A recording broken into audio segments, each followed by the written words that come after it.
Aujourd'hui je vais vous réaliser une recette d'apéritif ou même voire un dîner. On va faire des cakes en couleur. Alors c'est une recette que je vais faire dans le moule 4 quarts.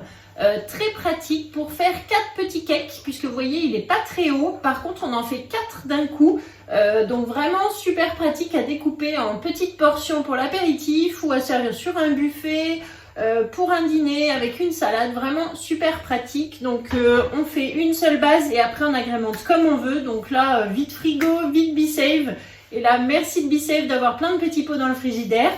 Vous allez voir ce que je vais réaliser aujourd'hui. Après vous aurez plein d'idées aussi de garniture. Allez c'est parti, je vous montre la recette. Le moule 4 quarts est posé sur la plaque en aluminium. On aura besoin d'une planche à découper avec le couteau à pâtisserie, la petite spatule grise, un cul de poule avec un fouet, une spatule double embout. Pour les ingrédients, il nous faut donc pour la base des œufs, de la levure, de la farine, du lait, de l'huile de tournesol, du sel et du poivre. Ensuite, pour garnir les cakes, eh bien là vous voyez c'est un vide frigo. Grâce à mon BeSave, j'ai plein de petits pots. Aujourd'hui, j'ai choisi de les faire moutarde à l'ancienne, jambon, gruyère. Un autre poivron, sauce tomate, parmesan avec des petites épices à légumes. Un autre au thon, courgette, épices ensoleillées. Et un autre olive et fromage frais gruyère. Donc pour commencer, on va casser 6 œufs entiers. Les œufs, je les tape toujours sur le plan de travail. Vous avez vu, ça se casse plus net. On évite les coquilles dans le bol.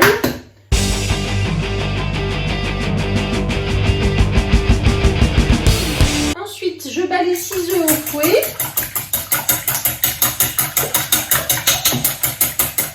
J'ajoute maintenant 250 g de lait.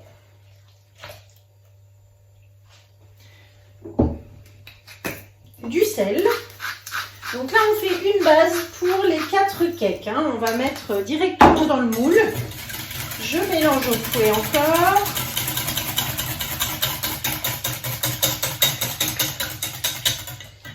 Ensuite, je prends 320 g de farine dans laquelle je vais ajouter 2 sachets de levure chimique. On va tout simplement mélanger un petit peu dans le pichet comme ça pour que la levure soit incorporée dans la farine. Vous tamisez donc ensemble les 2 poudres. Ensuite, je verse donc la farine dans les œufs. Ça s'épaissit.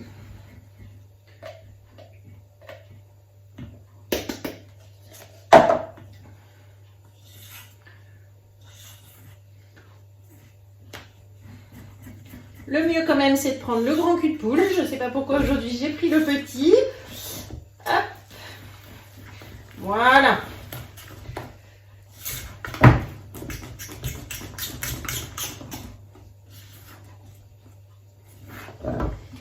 Ensuite, j'ajoute 200 g d'huile de tournesol.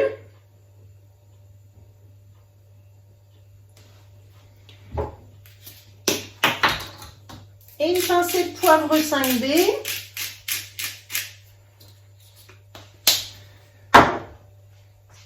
Et je mélange de nouveau donc avec le fouet.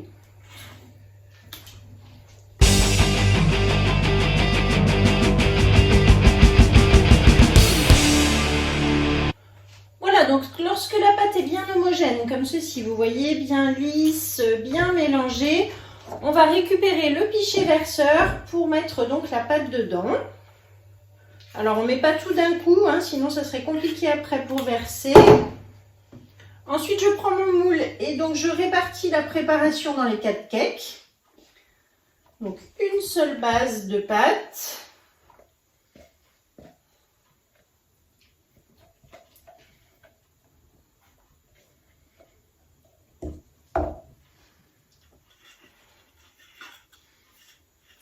Je continue avec le reste, donc je mets dans le pichet.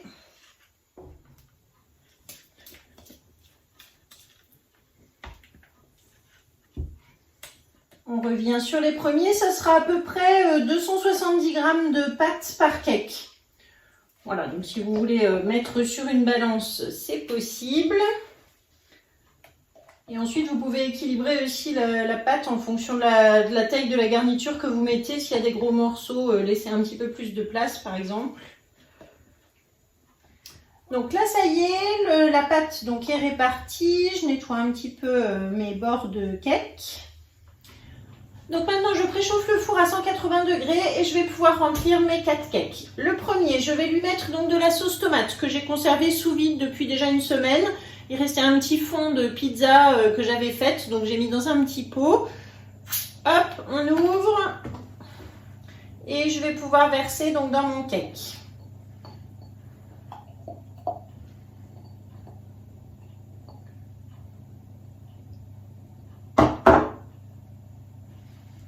Ensuite, je vais ajouter des petits poivrons.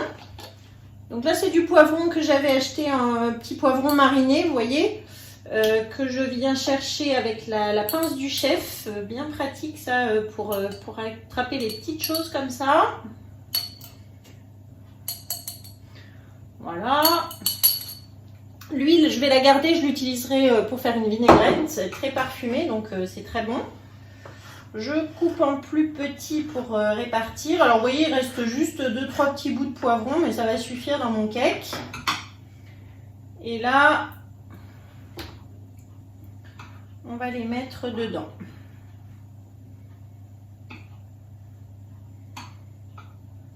Donc ensuite du parmesan sous vide, ça correspond à un sachet de parmesan qui tient du coup dans le grand pot du Bicève. Je l'ouvre et là je saupoudre. Tac.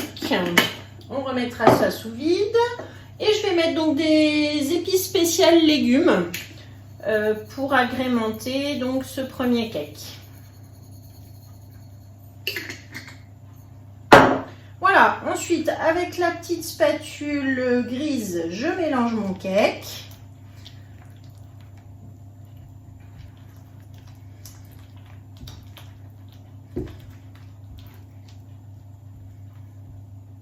Je continue donc là du fromage frais type Saint-Mauré que je vais mettre dans mon cake. Ce qui va donner vraiment un petit peu de moelleux, de fondant au cake, c'est super bon.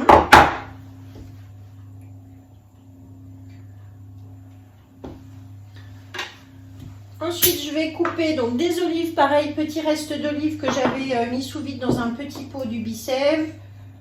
Je les recoupe un peu en 2-3 morceaux pour, voilà, pour la découpe ensuite des cakes. C'est plus facile que de mettre des morceaux entiers d'olives. Voilà, quand vous pouvez, quand vous savez que ça va être coupé en petites tranches les cakes, vaut mieux pré-découper un petit peu, c'est mieux.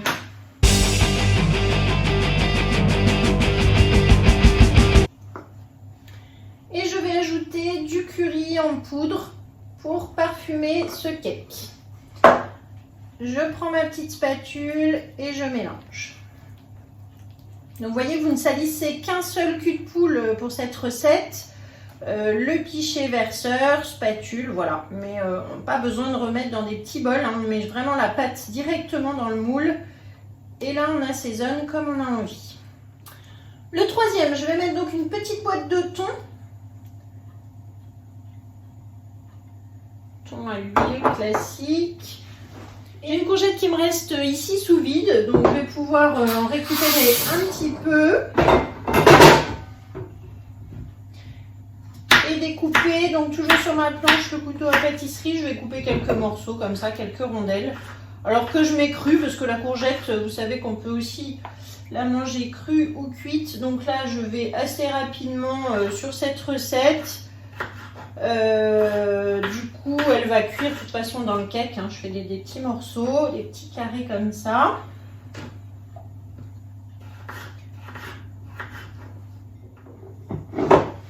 Et enfin, je vais mettre donc des mix d'épices recettes ensoleillées, donc très parfumées, curcuma, gingembre, épices.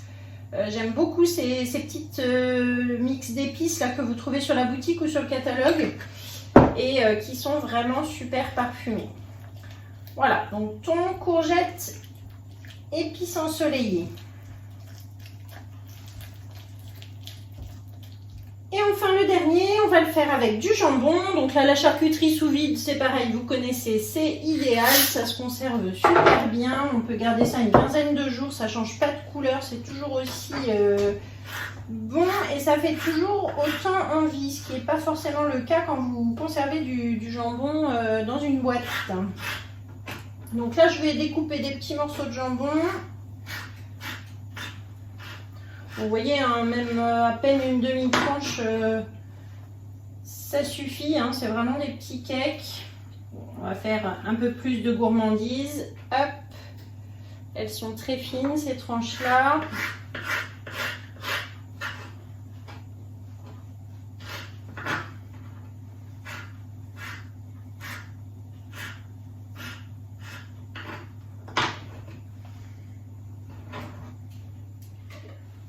J'ajoute une cuillère de moutarde à l'ancienne.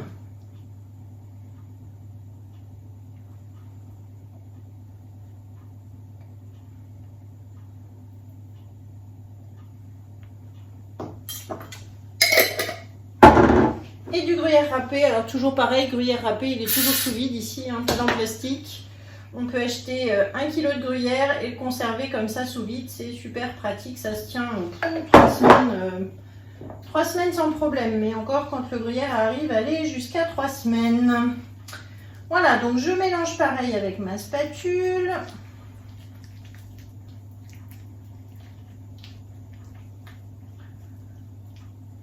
Et ça y est, notre recette est donc terminée. Là, je tape un petit peu sur le plan de travail. On va chasser toutes les petites bulles d'air, vous voyez, qui ressortent.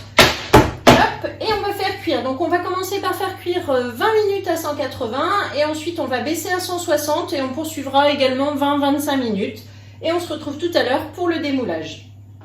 Et maintenant, donc, il faut remettre tout sous vide, le jambon. Donc, vous voyez la tête d'aspiration du Be-Save qui vient se placer ici sur le petit joint. Hop, j'appuie quelques secondes, ça suffit. Et ensuite, il est automatique, donc il va remonter tout seul. Voilà, donc ça c'est terminé, c'est fermé. On va faire la même chose. Donc là, c'est le couvercle universel que j'adapte sur un bocal à moi, un bocal que j'avais récupéré. Donc pareil.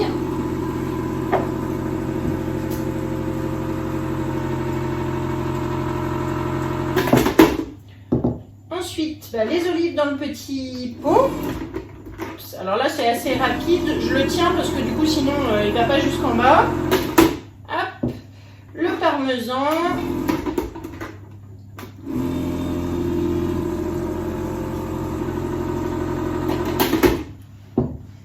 Le fromage frais que je remets du coup toujours sous vide. Alors, c'est vraiment l'avantage du Be-Save, vous voyez. C'est l'utilisation au quotidien, c'est-à-dire qu'on peut se servir, prendre une petite portion, remettre sous vide et voilà, remettre au frais quand il y a besoin. Et enfin, les courgettes, donc là dans mon récipient rond, voilà, il faut attendre un petit peu plus quand c'est plus grand pour que ça prenne et puis ensuite ça va remonter tout seul. Plus le récipient est vide, plus c'est long, mais voilà, donc vous pouvez après adapter en fonction des tailles de récipient que vous avez. J'en avais plus beaucoup pour mettre ça, donc ça sera très bien comme ça. C'est terminé, donc j'ai tout remis sous vide, je vais pouvoir maintenant aller mettre ça au frais. Si vous voulez plus d'infos sur le Be-Save, vous avez une vidéo spécifique sur cette chaîne YouTube chez Steph qui s'appelle la démonstration du Be-Save. Allez regarder, et j'ai fait également une vidéo sur le batch cooking, l'organisation en cuisine. On se retrouve tout à l'heure pour le démoulage des petits cakes.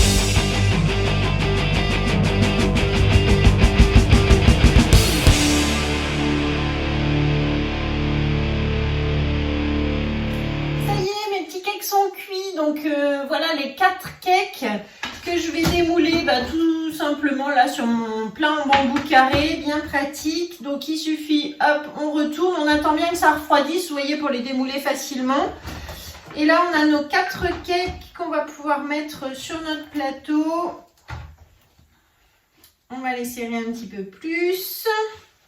Voilà, donc ça fait 4 mini cakes, bien pratiques pour un apéro gourmand. Et du coup, une bonne quantité, vous avez vu, ça c'est vraiment le top quand on peut faire tout ça d'un coup avec une seule base de pâte. Ensuite, c'est vide frigo, vous mettez ce que vous avez. Vraiment très très facile avec ce moule 4 quarts. Donc voilà, je vous mets le lien en tout cas dans la description de la vidéo de tout le matériel que j'ai utilisé. Donc c'est la recette du chef Ulrich, cake en couleur, qui est sur le club Guy de Marle. Je vous mettrai les ingrédients qu'il faut ici. Et puis je vous invite à partager. Il faut encore plus parler de la chaîne YouTube chez Steph. Merci beaucoup. Si vous cherchez une conseillère Guy de Marle, appelez-moi, contactez-moi. Vous avez le lien dans la description aussi, le lien Linktree chez Steph Guy de Marle avec toutes les infos en ce qui me concerne. Donc je vous dis à très bientôt et à la prochaine vidéo. Merci.